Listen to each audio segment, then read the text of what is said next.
Hey everybody, I'm Greg Bedard, the NFL writer at the Boston Globe, and I'm coming to you from the hall at Patriot Place on Friday, a couple days before the AFC Championship game between the Patriots and the Ravens. Obviously, everybody's excited. I can't wait to see this tilt. I think it's going to be great.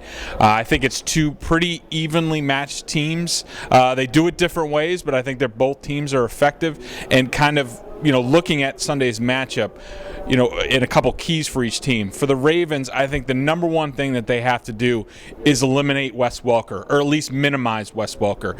They chose to do that in the first matchup this year against Rob Gronkowski. They held him to 3 targets, 2 receptions. I think that really affected the Patriots' ability to move the ball. I think they do a lot of the same principles and apply it to Wes Welker, and then forced and say basically to Tom Brady, all right, to beat us, you're going to have to throw to Brandon Lloyd. You're going to have to throw to Aaron Hernandez, who isn't quite as, he's not 100%. I mean, he's probably about 80-85%. As far as the Ravens offense, I think one of the big things that they have to do is they need to run the ball with Ray Rice. They really need to keep this Patriots defense honest. If they're able to tee off in the pass rush, or just do their thing in the secondary and kind of rotate coverages and give Flacco trouble, I think that is going to be a tough thing for the Ravens to overcome. So I think that Ray Rice needs to get going. So I think those are the two things. If the Ravens can do those two things, then I think they have a good chance to win on Sunday. I think he does a good job of handling their team and making the right decisions. I think playing quarterback puts a lot on you, and I think he does a good job of that, not turning the ball over.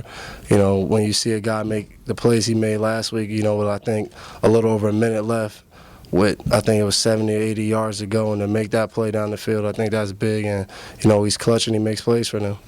As far as a couple keys for the Patriots going into Sunday's game, I would say defensively, the number one thing is they're going to have to find some pass rush. They weren't very effective the first time around against Joe Flacco. They only blitzed twice, didn't get a ton of pressure against him. When they did, it was effective. But they're a versatile defense also. They can change it up at any point. They have guys that can give you different looks. They can bring zone pressures, man pressures. They could do whatever they want, really. They have a very versatile defense. And I think offensively for the Patriots, I think it's just a matter of, Tom Brady is really going to have to get his reads correct against this team. This is a team he has a tough time figuring out. It's like the Jets and Rob Ryan for the Cowboys when he was there. The Ravens change up. They'll give one look pre-snap. They'll do something different post-snap.